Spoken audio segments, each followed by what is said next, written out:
Olá, Shalom, louvado seja nosso Senhor Jesus Cristo, para sempre seja louvado. Então, nós estamos hoje aqui para gravar o último vídeo desse mini curso sobre Em Defesa da Vida. Nós já definimos que a defesa da vida ela ocorre por meio das leis e em suas diversas dimensões.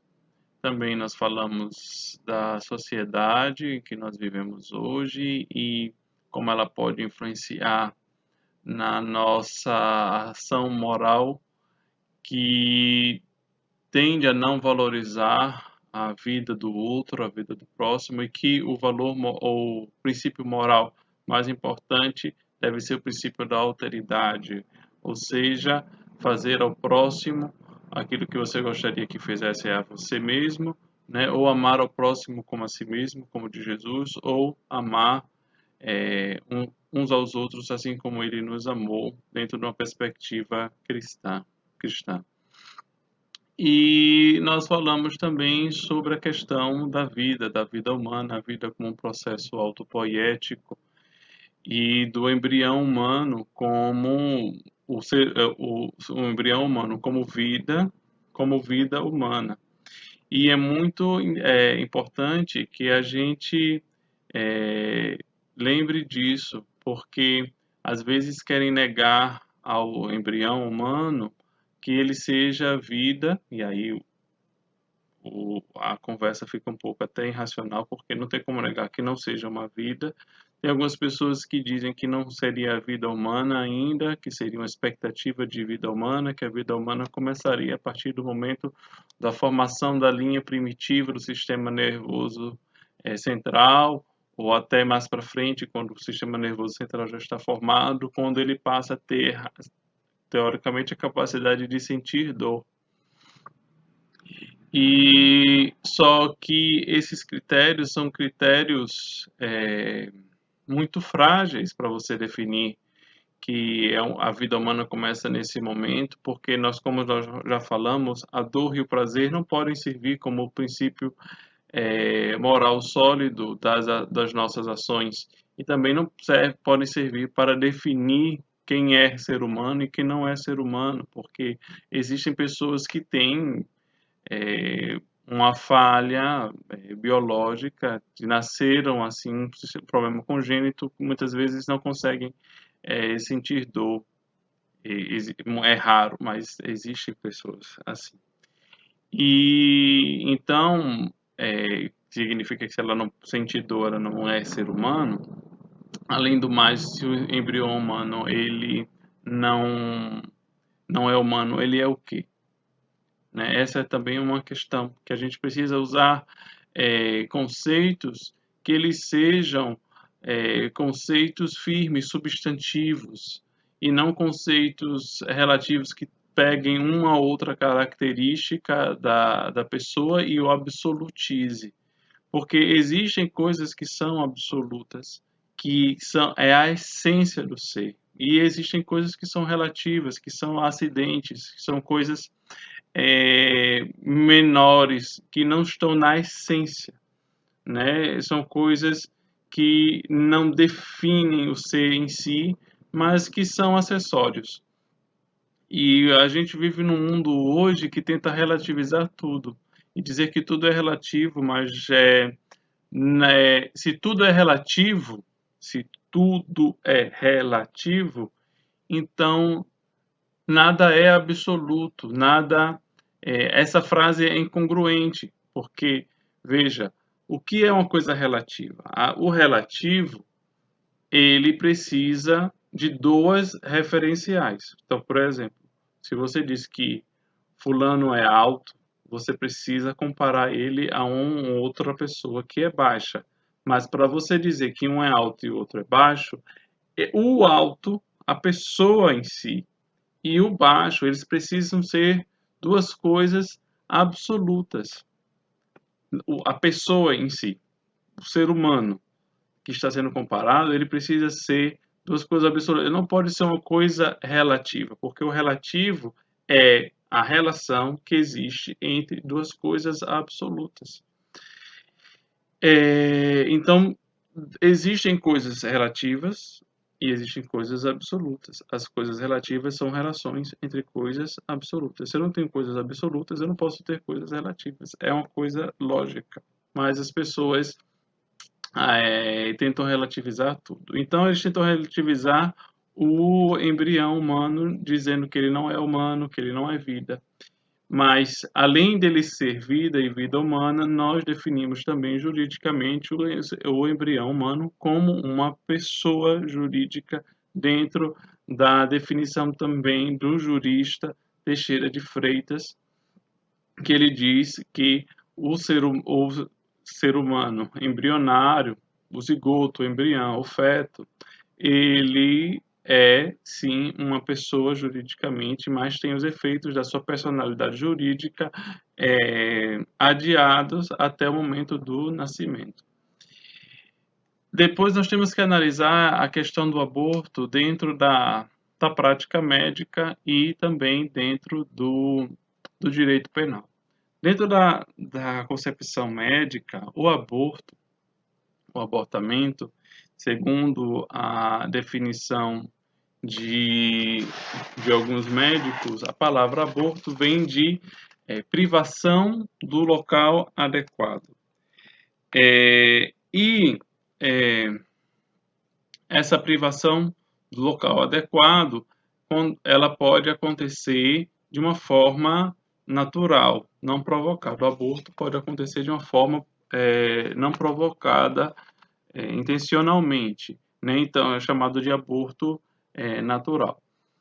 E o aborto ele pode ser classificado como uma ameaça de aborto, um aborto incompleto, um aborto inevitável, um aborto completo, um aborto retido ou um aborto habitual.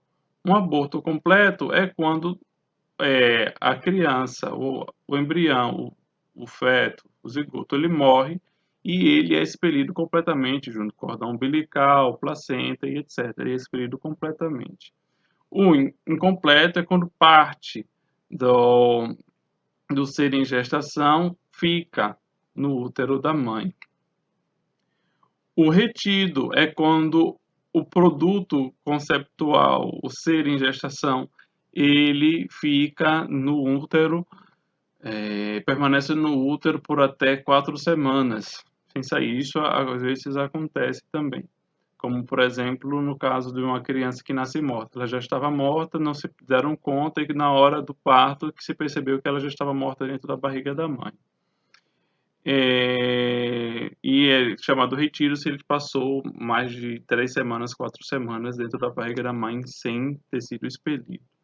O aborto habitual é quando ocorrem abortos espontâneos,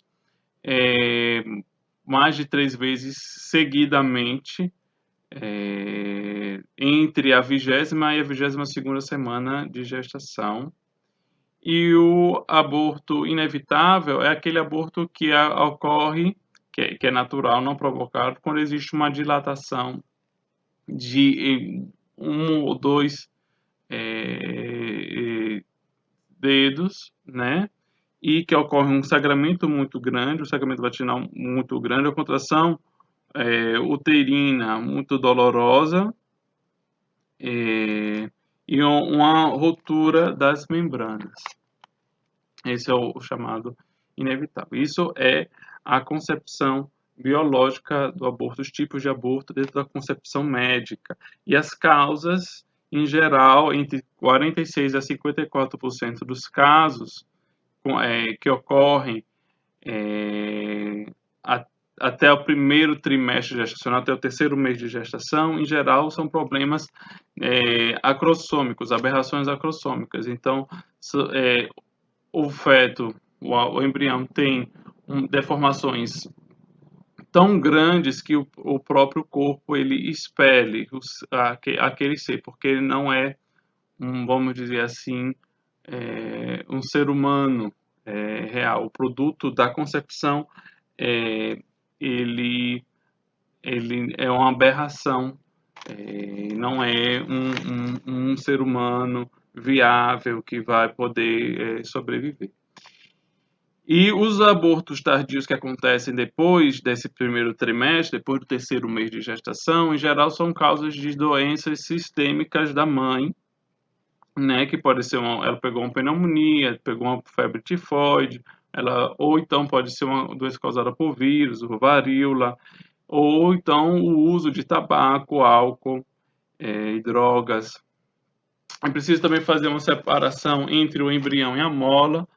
É, um dos produtos que pode ocorrer entre uma fecundação, uma falsa fecundação do óvulo é chamada de mola, que é, na verdade, uma aberração e ela pode ser classificada de algumas formas, a gente não vai ter tempo de explicar todos. Mas, na verdade, a mola é uma moléstia e ela pode ser completa, incompleta, invasora, metastática, carco, carcocarcinoma ou um tumor no troploblasto, né? Então você percebe pelas próprias definições que na verdade são anomalias que ocorrem, uma anomalia que ocorre e que é expulsa pelo próprio corpo e não é tido como aborto. Dentro da concepção jurídica, a gente precisa perceber que o aborto é tido como um crime no Brasil. E o crime, o que é? O crime é uma definição legal que está dentro do direito penal. O direito penal, ele é um ramo do direito que cuida das ofensas mais gravosas contra os bens mais valiosos dentro da sociedade. O direito penal, ele tem uma ação residual. Ele é chamado de a ultima ratio, que é o seguinte: quando nenhum outro ramo do direito é capaz de dar uma defesa, uma resposta adequada àquele bem jurídico, entra em cena o direito penal, né? Então você tem, por exemplo, sanções no direito civil. Por exemplo, alguém lhe causou um dano, você pode entrar com uma ação de perdas e danos. Você pode resolver o problema aí. Você tem uma questão de um contrato ou uma quebra contratual e você pode entrar com uma ação para pedir algum ressarcimento por conta dessa quebra contratual. Você tem a relação trabalhista e você foi lesado de alguma forma como trabalhador, você pode entrar com uma ação trabalhista. Mas o direito penal, ele cuida das ações mais gravosas. E quando você diz que uma pessoa é criminoso, você dá para ele uma característica muito forte e que existe uma, como se diz, uma reprimenda social muito forte contra aquela pessoa, né? Então, existem pessoas que, por terem um passado de crime, é difícil de encontrar emprego e tudo, porque você tem um estigma, você cria um estigma social contra aquela pessoa. Então, o direito penal, ele precisa cuidar de casos assim muito específicos e muito graves para não criar esse estigma tão grande em qualquer pessoa. O direito penal, ele tem origem, historicamente falando, muito antiga, né? Antigamente existia a fase da vingança privada, então alguém fazia alguma coisa contra mim, eu ia lá e respondia a ele. O primeiro limite à vingança privada que a gente vê é a chamada lei de Talião, que é o olho por olho, dente por dente, que na verdade foi um avanço, porque naquela época uma pessoa que lhe dava um tapa, você podia matar a pessoa de pancada, porque a vingança não tinha limite. Com essa lei de Talião, que está no Código de Hammurabi, no Código de Hammurabi lá na Babilônia, o Código de Manu lá na Índia, na Torá dos Hebreus, com a lei de Talião do olho por olho por dentro, você vê que existe um limite. Então, se alguém lhe der um tapa, você tem o direito de dar um tapa na pessoa e não passar disso. E depois você passa para a vingança privada até o momento em que o Estado ele toma para si o poder de punir as pessoas. Então a gente sai dessa esfera em que eu, com as minhas próprias mãos, vou lá, para me defender e para punir quem fez algo contra mim, e agora esse direito passa a ser o direito do Estado. E aí o Estado ele tem direito de punir, e a pena ela tem alguns objetivos, alguns princípios. Eu não vou falar de todos, mas um dos princípios da presunção de inocência, que ninguém vai ser considerado culpado, senão por certeza transitado em julgado. Você tem o princípio de não há crime sem lei prévia que o defina. Então, o crime precisa ser claro, uma linguagem clara, conhecida das pessoas. Você não pode deixar que a pessoa cometa um ato e depois diga, isso é crime, sem que esse crime já esteja previsto antes na legislação, né? E a pena em si, ela tem alguns objetivos, alguns princípios de objetivo para cumprir. A pena, ela existe para a prevenção especial, para impedir que a pessoa volte a cometer crimes, a prevenção geral, porque a sociedade, olhando que aquela pessoa foi punida e por meio da punição daquela pessoa sirva de exemplo, olha, então não faça isso, porque se você fizer isso, vai acontecer a mesma coisa com você, né? Então, de impedir, de desestimular o crime, e isso é muito importante a gente falar sobre isso. Também a pena tem um caráter também de reabilitação, para que a pessoa que cometeu o crime e que não foi capaz de viver dentro da sociedade, ela possa aprender ou reaprender dentro da prisão, repensar a sua ação e voltar para a sociedade quando ela esteja pronta para não cometer crimes. E isso é muito importante a gente falar, porque muitas vezes o aborto, como ele acontece dentro da barriga da mãe, as pessoas não percebem como essa ação ela é uma ação antissocial, antijurídica, e da periculosidade dessa ação. Mas que, na verdade, você está ferindo e matando uma pessoa em gestação, não uma pessoa em potência, mas uma pessoa em gestação, né? E um ser humano. Bem, aí a gente vai falar de como o aborto ele está classificado na lei. Então, existem, no Código Penal brasileiro, existem dos artigos 124 a 128, cuida do aborto. Então, artigo 124 do Código Penal diz: provocar aborto em si mesma ou consentir que outrem lhe provoque. Né? Então, é quando a mãe ela provoca o aborto ou ela dá as instruções para uma outra pessoa fazer, faça assim, faça assado. E a pessoa ajuda ela a fazer aquele aborto. O 125 é o crime de provocar aborto sem o consentimento da gestante. Então, é alguém que faz isso e a mãe não quer. A mãe não quer. Também é punido. Depois nós temos o artigo 126, que é provocar aborto com consentimento da gestante, que é quando a gestante vai ao médico, a parteira, a enfermeira, seja lá o que for, e ela permite que alguém faça o aborto. Então, o aborto, diferentemente do primeiro caso que eu falei, é o médico, a parteira, a enfermeira, a outra pessoa que tem nas mãos todos os instrumentos para fazer o aborto. Eles não são instruídos pela gestante, mas eles é que fazem o aborto nela.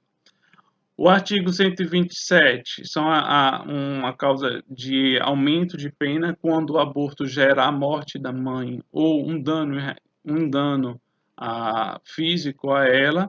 E o artigo 128 são as exceções,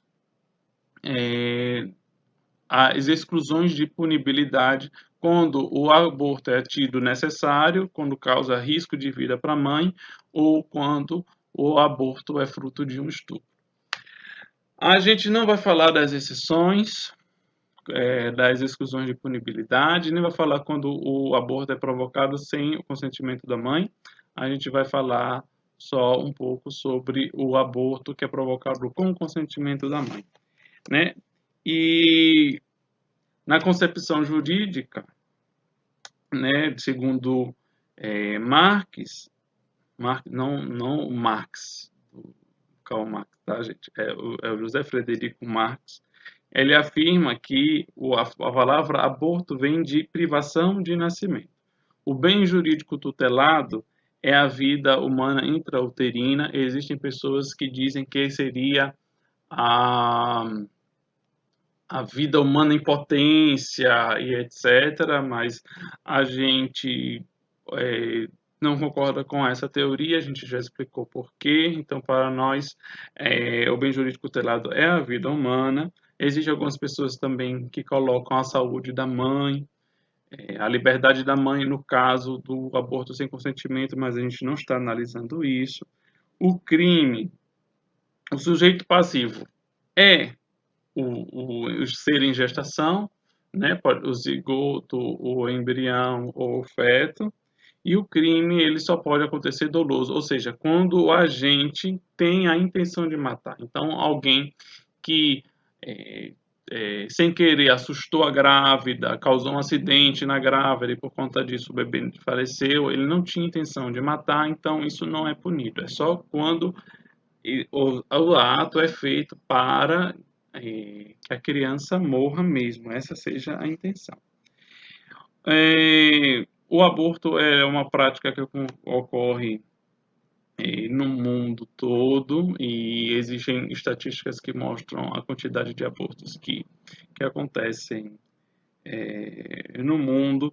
Até 2003, 68 mil mulheres morreram no mundo por conta de abortos inseguros, e é o que causa a reação de dizer que proibir o aborto só gera, além, o aborto é uma coisa inevitável, as mulheres vão abortar, e porque elas fazem o aborto de uma forma insegura, isso acaba causando a morte delas. Então, era melhor que o aborto fosse permitido. Isso é um argumento que é usado. 97% desses abortos que aconteceram no mundo foram em países subdesenvolvidos.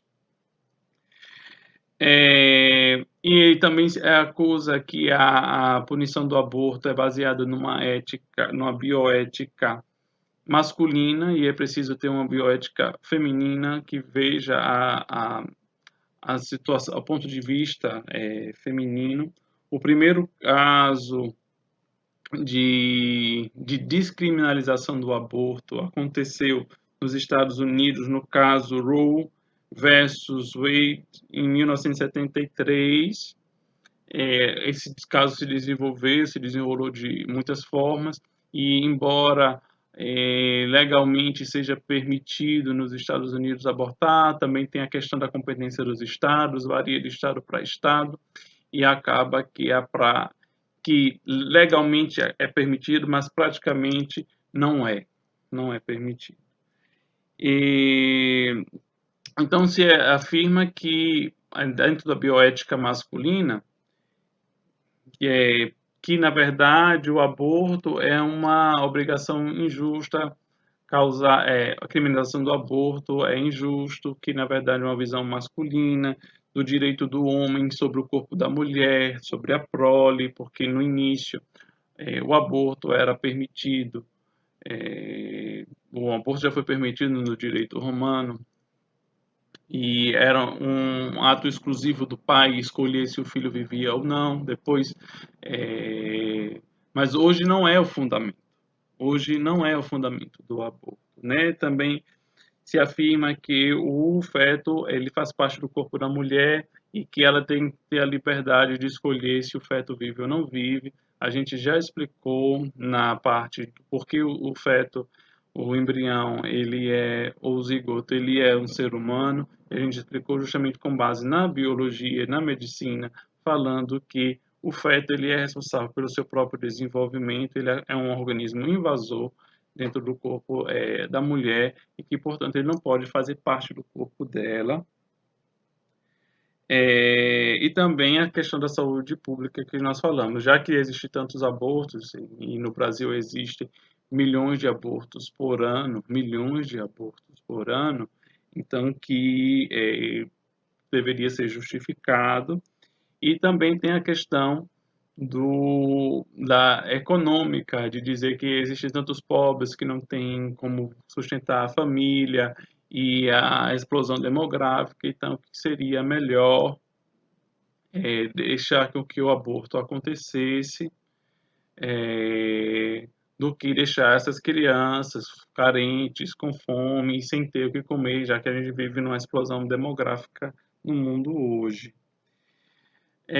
Então, a gente tem um conflito entre dois princípios aqui: o princípio da vida humana, do feto, do embrião, do ser em gestação, e nós temos dois princípios, que seria o princípio da saúde pública, na questão da mulher, e o princípio da liberdade da mulher de decidir sobre o seu próprio corpo. Como se dá, a gente chama isso no direito conflito de princípios, e esses princípios são princípios constitucionais: o princípio da vida, o princípio da liberdade, o princípio da saúde, são princípios constitucionais.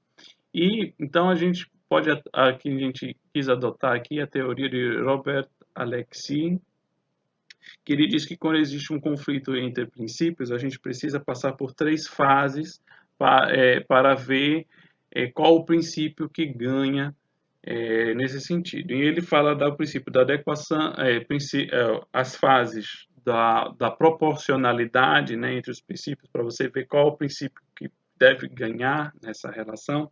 Ele fala da fase da adequação, necessidade e proporcionalidade no sentido estrito. Então, a gente pode olhar o seguinte: existe a liberdade da mulher, existe o corpo da mulher e existe a saúde pública. Então, e tem a vida do feto. Então, a gente pensa, defender a vida do feto. Como se pode defender a vida do feto? Qual é o meio adequado? Criminalizar o aborto é um meio adequado? A gente chega à conclusão que sim, um meio adequado. Para você proteger a vida, criminalizar o aborto é um meio adequado. É um meio necessário? O que quer dizer meio necessário? Significa que não tem nenhuma outra forma de defender a vida do feto se não for através da criminalização, ou, por exemplo, a legalização, ou seja, seria dizer que, olha, não é crime, mas é ilegal. Então, seria na esfera civil. Então, o aborto deixaria de ser crime, deixaria de estar no direito penal, estaria no direito civil. Ou seja, a mulher matou a criança e a sanção dela não seria penal, ela não seria presa nem nada. Ela poderia ser uma sanção civil. Que sanção civil seria essa? Seria perdas e danos, uma punição pecuniária, como a gente diz, de dinheiro. Mas essa solução não é adequada, né? Essa solução não é adequada. Então, seria o quê? Seria pedir para que ela passasse por um curso de educação sexual ou alguma coisa nesse sentido. Também não parece adequado este meio para proteger a vida do feto que já morreu. Pode ser uma ação que possa ajudá-la a não cometer mais esse crime, mas a vida do feto que morreu já não é um meio adequado de proteger. Então, a gente vê que sim, a criminalização do aborto também é um meio necessário. E depois nós vemos para a proporcionalidade no sentido estrito, que se o feto tem direito à vida ou não, diante da liberdade da mulher em dispor do seu próprio corpo e da saúde pública. Então, meus irmãos, nessa comparação, né, nesse confronto de princípios da vida, do embrião, a liberdade da mulher e da saúde pública, a gente precisa trazer um fato importante, que defender a vida do feto não é uma questão religiosa apenas, se você acredita ou não acredita em Deus, mas também é uma questão de princípios, de você perceber se, bem, o embrião humano é um ser humano, é vida humana, se é vida humana, precisa ser protegida, porque eu não posso variar de acordo com os meus sentimentos, com os meus achismos. Eu preciso ter conceitos sólidos, racionais, sólidos para a tomada de decisões. E aí a gente pode trazer um exemplo de um autor chamado Maurizio Mori, que ele dá um exemplo sobre por que racionalmente o aborto seria legal, né? E que racionalmente os argumentos que ele traz, porque que a liberdade da mulher deve prevalecer sobre a vida do embrião. E ele traz o exemplo de uma mulher chamada Enza, que teria ido para o hospital, estava desacordada e que, enquanto ela estava desacordada, uma pessoa que precisava de um transplante de fígado, de algum órgão, é, iria morrer se não encontrasse nenhum doador. E aí descobriram que a Enza era compatível com ele e resolveram, enquanto ela dormia, ligar a Enza a essa pessoa, esse paciente. E aí ele traz diversas coisas que diz, a Enza pode ter acordado e pode ter dito que sim, mas depois ela desistiu. E ele faz a comparação, né, com uma mulher e um homem que fazem a relação sexual usando métodos anticonceptivos 100% eficazes, um pouco eficazes, que ela consente e depois ela se arrepende. E em tudo isso ele traz a questão das condições em que as coisas acontecem. Mas as condições em que as coisas acontecem não mudam a natureza das coisas. E ele diz, por exemplo, que a mulher, ter uma relação sexual insegura é a mesma coisa que alguém deixar a porta aberta de casa. Isso não é o direito ao ladrão de roubar. Só que roubar é um ato ilícito. E a pessoa ficar grávida, estar em gestação, ser um bebê na barriga da mãe, não é um ato ilícito e não é um ato proibido, mas é consequência de um ato livre da própria mãe. Então, essa comparação é uma comparação muito esdrúxula e que não serve para a dizer que a liberdade deve ganhar. E aí ele inverte a pergunta dizendo, não é se o bebê tem direito à vida, mas se o bebê tem direito de usar o corpo da mulher para viver. Ele disse que do mesmo jeito que esse paciente não tem o direito de usar o corpo da Enza, também o bebê não tem direito. Só que é o seguinte, a Enza não tem nenhuma responsabilidade com aquela pessoa que necessita de doação de órgão. Não foi ela que causou o problema dele. Ela não tem nenhuma responsabilidade sobre isso. Já em questão à gestação, ela tem uma responsabilidade porque ela assumiu um risco, foi um ato livre dela. E aí, por exemplo, ele diz que a mulher não tem essa responsabilidade. Mas eu digo, vamos pensar de outra forma.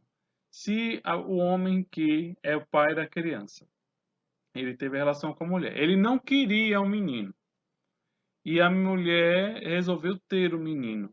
Ele pode depois dizer assim: eu não vou dar alimentos para essa criança, eu não vou dar dinheiro porque eu não queria que ele nascesse? Ele não pode. A lei não permite que ele faça isso. Ele é obrigado a contribuir com a educação e com a alimentação da criança, mesmo se ele não queria que a criança nascesse e a mulher insistiu em levar a gestação a cabo. Então, ele diz que os contratos, de forma geral, também podem ser revogáveis, mas nem tudo pode ser revogável no direito. Por exemplo, você aceitar herança ou você recusar a herança é um ato que você não pode voltar atrás. Acabou. Se você aceitou a herança, você não pode voltar atrás. Você tem que aceitar a herança. Se você recusou a herança, você não pode voltar atrás. Então, e existem coisas que sim, você pode revogar o ato de aceitação, mas até determinado momento existem alguns contratos que sim, você pode sim ter essa liberdade sempre, mas desde que não afete direito de terceiros. Mas é essa a questão, desde que não afete direito de terceiros. E existe uma criança envolvida, ele é uma pessoa, ele tem interesse e ele precisa ser resguardado. Então, não é assim, você pode revogar o ato quando você quer e bem entender. Mesmo nos contratos civis existem prazos para isso, existem penalidades para isso, dependendo do tipo de contrato que você usa. Então, como você tem um terceiro envolvido, que é a criança, que é um ser humano, esse exemplo também não pode ser usado, né? E então essa é a questão que a gente coloca da liberdade da mulher. A mulher teve liberdade, o homem também teve liberdade, e os dois têm que ter responsabilidade com a sua liberdade. O fato deles quererem ou não quererem a criança, deles terem usado métodos anticoncepcionais que foram falhos ou não, não muda a natureza do feto, do embrião e do zigoto. É um ser humano, é uma pessoa jurídica e precisa, por isso, ser defendida. A gente não pôde entrar em muitos detalhes, teve que falar de uma maneira bastante superficial, mas eu espero que tenha ajudado, pelo menos abrir um pouco, iluminar um pouco a nossa mente, ter argumentos que não sejam apenas religiosos, mas também científicos, jurídicos, biológicos e médicos, ok? Shalom para vocês, obrigado por estar conosco aqui nesse mini curso em defesa da vida. Shalom.